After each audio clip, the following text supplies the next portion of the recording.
Radio Berkoff dans tous ses états. Lanceur d'alerte. Eh ben dis donc.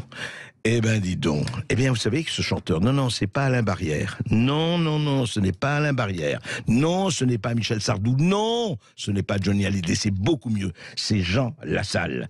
Jean Lassalle, le député, le formidable député des Pyrénées-Atlantiques, candidat à la présidentielle du parti, son parti Résistons, je le rappelle. Et Jean Lassalle, bonjour. Bonjour, cher André Berkoff, et permettez-moi de vous dire que je me régale toujours autant en écoutant votre indicatif historique. Vous savez, Radio Londres. Radio Londres. Ça veut dire beaucoup de choses pour tellement de Français qui aimeraient simplement être écoutés. C'est vrai, c'est pour ça qu'on dit ici Sud Radio, les Français parlent aux Français parce que radio libre. Et oui, vous savez, ça, vous vous rappelez qu'on disait les radios libres en 81 quand on l'a libéré. Et puis il y a eu de moins en moins des radios libres, mais là voilà, nous avons une radio libre et nous le resterons. Je l'espère, j'en suis sûr. Alors Jean Lassalle, d'abord, je voudrais rappeler, vous avez décidé de faire des dons aux Républicains, au PS et aux écologistes. Que nous vaut cette... Écoutez, vous savez, cher André Berkoff, nous avons toujours fait des choses simples. Nous étions en réunion lundi soir de la petite équipe de campagne, pas la grande, mais la petite. J'ai une équipe flamboyante, de jeunes, extraordinaires, qui vraiment ont été formidables, avec ma directrice, que vous avez, je pense, reçue, Dalila, qui est absolument énorme. Et alors, tout d'un coup, l'un d'entre nous, des jeunes, dit, tiens, il y a Valérie Pécresse qui fait un appel aux dons, comme ça, dans la réunion. Et aussitôt, tout le monde s'interpelle, se regarde, et il y en a un qui dit « Je crains que ce ne soit un de mes fils qui était là. » Vous avez 3 enfants, 2 fils et une fille, qui étaient là, par l'aîné qui joue toujours au rugby, et qui dit « Mais on devrait faire un don. » Et tout le monde dit « Mais c'est génial, on va faire un don. » Voilà comment c'est parti. Ouais. Et alors, au départ, il faut dire les choses comme elles sont, il y avait un petit brin de... comment je devrais dire, de plaisanterie, d'ironie, pas d'ironie parce qu'on n'est pas méchant. Bien sûr. Non, mais bien sûr, d'ironie, non. Mais pas d'ironie, ce serait de sourire, voilà. Ouais. Et puis après, ça a pris une proportion qui nous a... Alors, par bonheur, j'avais le trésorier juste à côté, qui pourtant est un trésorier hyper sérieux, je le connais depuis 40 ans, il ne débourse pas 1 euro d'inutile, il m'a attendu le chèque parce qu'il a trouvé que c'était bon. Donc, j'ai jamais dit à personne le nom, montant, parce qu'on avait dit qu'on ne le disait pas. Mais hier soir, j'ai dit, aujourd'hui, je rencontre André Berkoff, je ne vais pas aller faire des mystères André Berkoff pour ce qu'on a fait. Alors, au fond, je me suis dit, quand j'ai bien analysé la situation, il y avait ce sourire. Mais quelque part, il y avait aussi un brin de... Au fond, ces candidats ont été des candidats malheureux, comme moi, ils ont été battus. Et tout le monde se défend tant qu'il peut. Bon, ils ont des ennuis financiers auquel je vais peut-être un peu échapper cette fois-ci, alors que j'ai pas été épargné la fois d'avant. Même si personne ne m'a rien demandé, je m'en suis sorti. Mais on s'est dit, tiens, voilà, pourquoi ne pas faire un geste, montrer que dans ce monde impitoyable, il peut y avoir un peu d'humanité. Donc, on a fait un chèque de 10 euros à chacun. Alors, depuis... On m'a dit, mais c'est une honte, on pensait que Résistons n'avait pas une thune, et si tu crois qu'on va payer des cotisations pour donner de l'argent à des adversaires, etc. D'autres m'ont dit, mais j'espère que vous avez donné au moins 1000 euros à chacun. Enfin bref, non, j'ai donné 10 euros parce que j'avais pas les moyens de... C'est comme un mec qui hurle à la mort parce qu'il est en train de se noyer. Moi, je sais pas nager. Je pouvais pas lui envoyer non plus un canot de sauvetage parce que je n'ai pas l'argent. J'ai voulu lui envoyer une bouée de sauvetage. Une petite bouée. Mais voilà. imaginez que 20 millions de Français fassent comme vous, Jean Lassalle. Vous imaginez? Ils sont tous renfloués et beaucoup plus que renfloués. Donc c'est bien, c'est le geste qui compte. Voilà, et le panache, quelque part. Et bien sûr, le panache. Alors, Jean Lassalle, on va faire un bilan quand même de tout ce qui s'est passé. On est dans l'entre-deux-tours aujourd'hui. Vous avez dit quand même, et c'est devenu une des... Vous savez que les génériques, on fait des génériques. Thibaut Sadler fait des génériques, des teasings, comme on dit. On n'a pas le mot en français. Et quand vous avez dit cette campagne, c'est une campagne de merde, revient pratiquement chaque jour au début de mon émission. Pourquoi campagne de merde? Très franchement, mais là avec le recul. Parce qu'elle l'a été. Elle a été vraiment. Et elle le reste, Ouais. malheureusement. Pourquoi campagne de merde? Parce que je le vivais en tant que moi-même, en tant que candidat, un des 12 candidats. J'avais coché toutes les cases de la Constitution. Et la première, c'est quand même d'abord les 500 parrainages. Vous l'avez vu, ceux qui loin d'être faciles. Et ceux qui chantaient le plus n'ont pas été ceux qui les ont eu le plus facilement. Parce que les maires, il fallait les voir.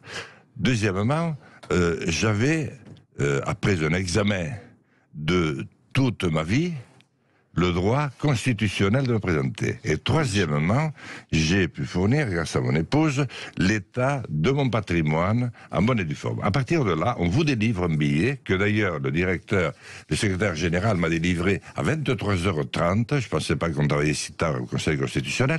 Et il était heureux que je sois candidat. Enfin, j'aurais pas le droit de le dire, mais je suis éliminé maintenant, donc on s'en fiche. Voilà. Donc, à partir de là, je suis candidat. Et qu'est-ce qui se passe ? Je continue, à part Sud Radio et, parce que je ne veux pas les oublier, dernière édition, là, de Paris Première, invité nulle part. Ça continue, et ça continue. Et il n'y a que le jour où je réussis à trouver une porte à laquelle je mets un coup d'épaule, genre Lino Ventura. Pim! Je la défonce. C'est le jour du congrès des maires. Il y a un peu plus de 3 semaines, c'est-à-dire ça ne remonte pas au siècle dernier. Ouais. Jusque-là, invité nulle part. Rien. Voilà, mais je ne rentre pas dans les détails. Et qu'est-ce que j'entends depuis 2 ans? Mais les pires âneries que l'on entend partout. Alors jusqu'à maintenant, c'était les hommes politiques dont la lâcheté de notre époque aura du mal à être dépassée. Dans notre longue histoire. Mais maintenant, c'est une catégorie, hélas, de journalistes et de grands éditorialistes. Alors, je profite de Vercoff parce que vous avez le sens de la nuance tout en étant un homme engagé. Moi, je ne m'en prends pas aux pauvres petits journalistes. Il n'y a pas de petits journalistes comme il n'y a pas de petits candidats. Il y a un journaliste qui gagne sa vie. Mais c'est les grands éditorialistes. Il y a de très bons journalistes qui font leur boulot, voilà. D'autres, voilà. Mais là, après le congrès des maires, j'avais les plus grands en face. Donc ils voulaient me voir. Eh bien, je leur ai dit, eh bien, vous êtes en train de rattraper notre niveau de lâcheté. Vous êtes des lâches. Parce que vous savez très bien pour qui vous travaillez. Vous savez très bien que Niel ne vous achète pas parce qu'il est passionné par les 500 journalistes du monde. Il en a rien à traire, comme on dit chez nous. Ce qui l'intéresse, c'est que vous ne disiez pas ces petites affaires et qu'il puisse continuer son trafic. Pareil pour M. Bertrand, pareil pour M. il s'appelle l'autre qui s'occupe aussi de beaucoup de choses, je l'ai noté ici. Non, on les connaît. Oui, alors on les connaît tous. Et de l'autre côté, Bolloré, qui s'était un peu attardé parce qu'il attendait Sarkozy la dernière fois, mais Sarkozy est arrivé en retard. Mais on lui a quand même laissé acheter 52 maisons d'édition en 5 ans, ce qui est une honte absolue pour un pays si jaloux de sa liberté d'expression. Ils sont tous ensemble. On continue à en parler, en tout cas en toute liberté d'expression, Jean Lassalle, et vous avez effectivement votre parole et vous l'assumez. Après cette petite pause, à tout de suite. Ici Sud Radio. Les Français parlent au français. Je n'aime pas la blanquette de veau. Je n'aime pas la blanquette de veau. Sud Radio Bercoff dans tous ses états. Eh bien, nous sommes toujours et nous en réjouissons, et vous aussi, je sais, auditeurs de Sud Radio, avec Jean Lassalle, député des Pyrénées-Atlantiques, candidat à la présidentielle du parti Résistons. Bon, on connaît les résultats du premier tour, mais je voudrais aller plus loin, Jean Lassalle. Vous avez écrit une lettre à vos sympathisants, à vos militants, aux inconnus, et je rappelle quand même que plus d'1 million de Français ont voté pour vous. Ce n'est pas rien, c'est le moins que l'on puisse dire, mais vous finissez cette lettre, cette admonestation en disant ceci. Enfin, rien ne m'aura plus choqué durant ma longue vie publique que d'entendre des consignes de vote. Il n'y a rien de plus choquant que de considérer les Français comme incapables de choisir par eux-mêmes, comme si dans ce domaine, là encore, nous n'étions pas des citoyens libres et responsables à part entière. Il n'y a pas 2 France, ni 3, ni 4. Il y a une France éternelle et son peuple souverain. Mais alors, pendant la campagne, on a cru dégager 3 France. Bien sûr qu'il n'y a qu'une seule France, mais enfin... grosso modo, la France de Macron, celle des métropoles actives, la France de Marine Le Pen, celle des cités et des communes, elle a été en tête dans plus de 20 000 communes, des cités et des communes de la France périphérique, dont parlait le sociologue Christophe Guilluy, le géographe, et enfin, la France des quartiers, etc., de Jean-Luc Mélenchon, peut-être, disent certains votes communautaires ou autres, en tout cas, une France jeune aussi, et peut-être révoltée, à tort ou à raison, mais ce que je voudrais, Jean Lassalle, c'est avoir votre point de vue, votre analyse. Vous êtes dans la politique depuis combien de temps et depuis des décennies. Comment vous avez vécu, non pas sur le plan de votre campagne personnelle, mais sur le plan de ce qui se passe en France, de ce que devient ce pays? Écoutez, dans ce que vous venez de dire, je retrouve une grande partie de ce qu'on m'a dit. Quand j'ai constaté que je n'avais pratiquement aucune chance de me faire entendre, l'idée nous est venue de prendre un bus et de partir à la rencontre des Français. Bon, j'avais déjà fait un tour de France que j'avais appelé La Marche, 6000 km à pied pendant 9 mois, vous m'aviez reçu, on avait parlé de tout ça. Mais déjà à l'époque, on m'avait tout dit. Le problème, c'est que je l'ai rendu à François Hollande, qui était président de la République, et j'ai trouvé un jeune homme qui était très intéressé. Je lui ai dit, mais qui tu es? Toi, tu es vachement intéressé, tu es un jeune homme intelligent, et tu es un jeune énarque ici, ou qu'est-ce que tu fais? Il y a un stage. Il dit, non, je suis le nouveau secrétaire général de l'Élysée. Ah, si jeune. Et alors lui, il a pris toutes les notes. Un an après, c'était Emmanuel Macron. Emmanuel Macron. Un an après, il y a les deux potasses là qui font un peu la bringue, qui disent un peu de mal de Hollande, déjà ça n'allait pas bien, viré, et je vois notre Macron, je le retrouve ministre de l'économie, voilà, avec quand même un certain nombre de changements. Bon, et 2 ans après, 1 an et demi après, qu'est-ce que je vois? Il avait fait 2 fois le tour de son salon, les mains derrière le dos. Il a dit en marche, et ça a marché. Il a tout pris à la salle. Sauf que moi, ce n'était pas pour amener la France chez Rothschild, c'était pour amener la France à la France. L'homme qui retrouve l'homme. Voilà déjà une affaire. Alors, qu'est-ce que j'ai entendu? D'abord, il y a le pouvoir d'achat, c'est le souci numéro 1 partout.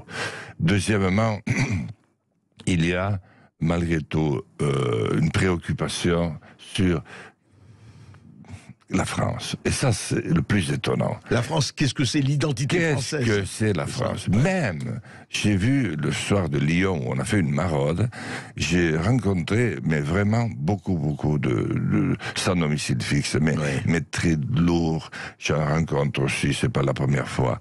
Mais il y en a un qui est même venu à Toulouse pour discuter avec moi. Il y a 3 ans, il était chef d'entreprise. Il suffit d'un truc mal compris, et c'est la dégringolade. Tu peux pas payer la maison, ta femme fout le camp, les enfants, ou ton mari, parce que c'est pas une question de...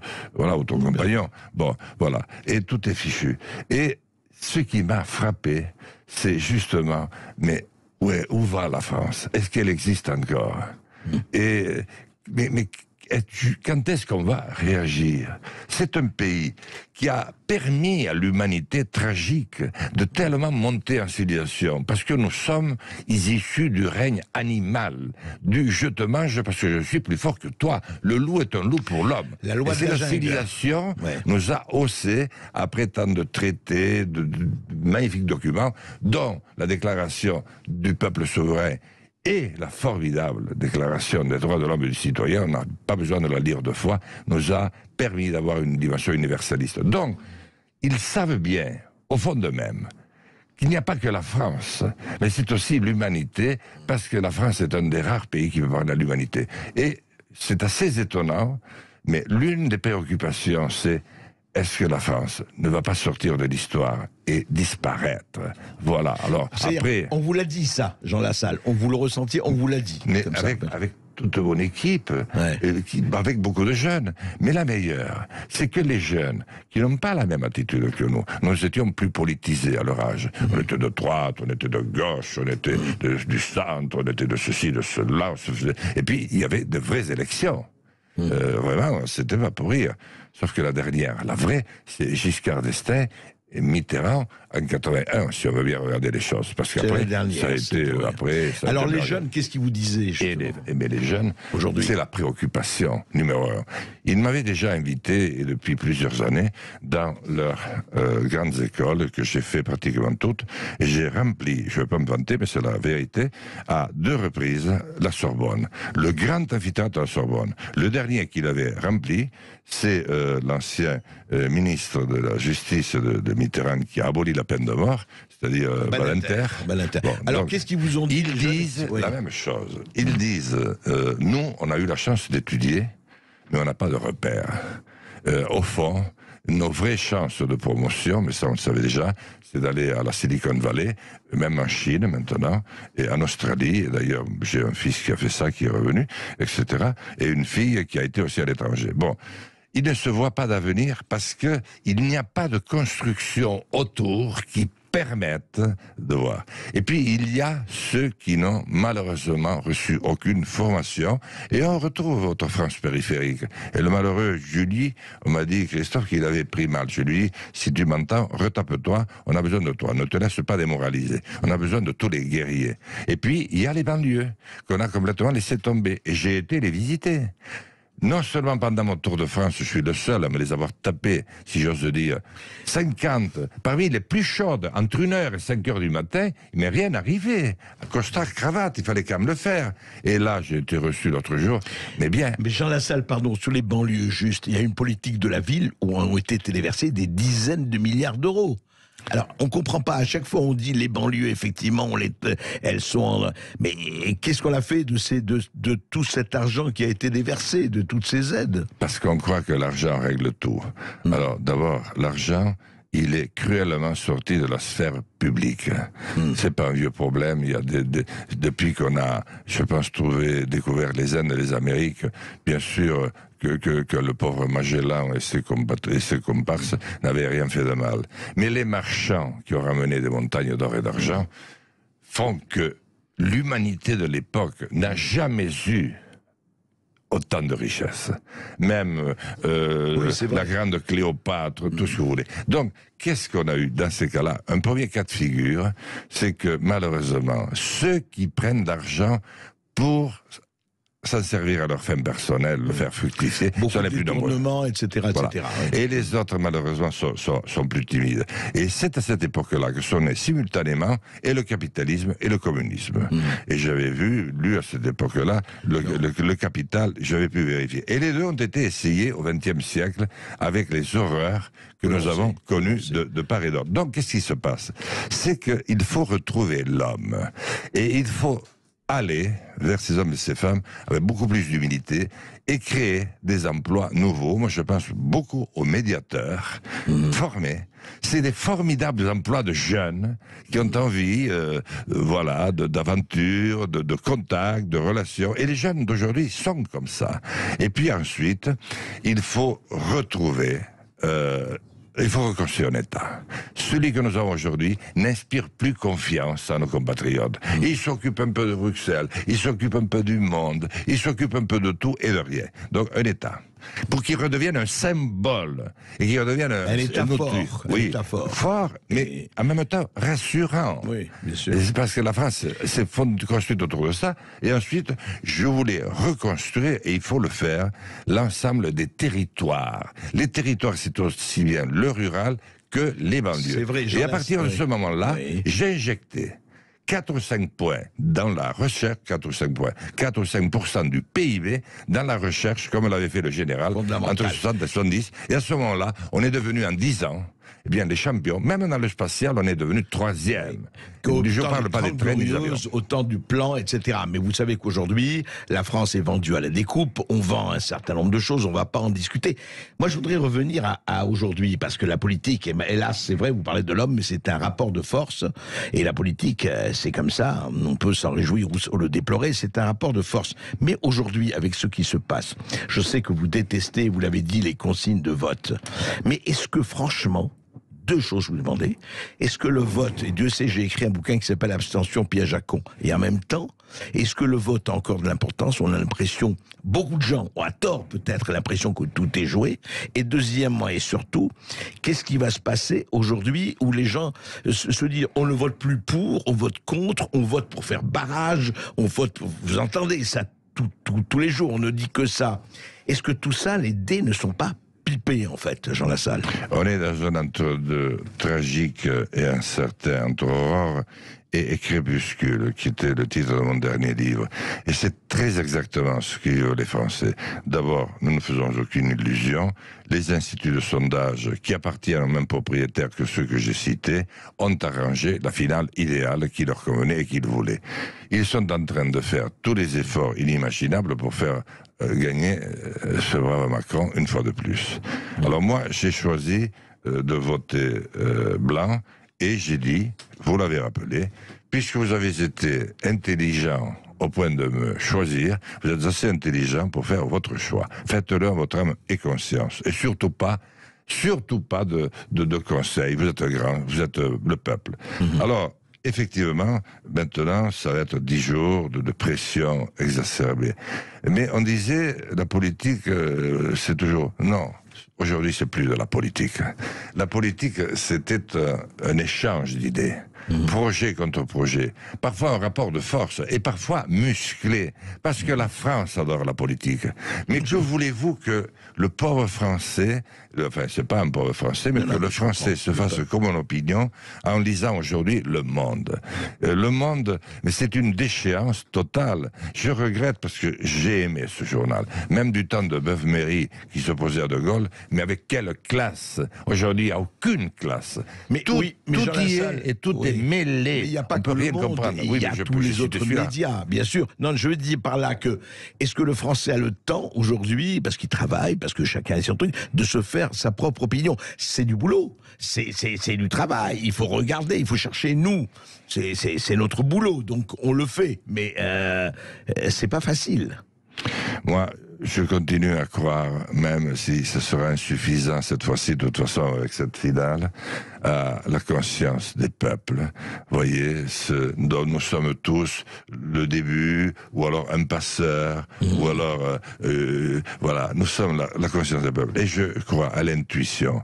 Les Français ne se trompent pas. Ils savent bien que dans cette affaire, ils sont dans un mauvais pas depuis une trentaine d'années. Sauf que maintenant, nous arrivons à un paroxysme absolu, qu'ils ne supportent pas. Alors moi, je ne sais pas ce qu'ils vont faire, parce que c'est difficile, mais quel que soit le cas des figures, entre un côté diabolisé, l'autre côté quasiment porté au pinacle, il faut sauver la liberté à tout prix, le monde est en danger, etc. Mais enfin, on est en danger de quoi? Nous sommes déjà en dictature, parce que nous ne sommes plus libres de nous exprimer, sans quoi vous êtes lassalisés. Vous savez, Berkoff, lassalisé, ça veut dire, verbe du premier groupe, être mis à l'écart de tout. Lorsqu'il avait des opposants, Staline les envoyait en Sibérie.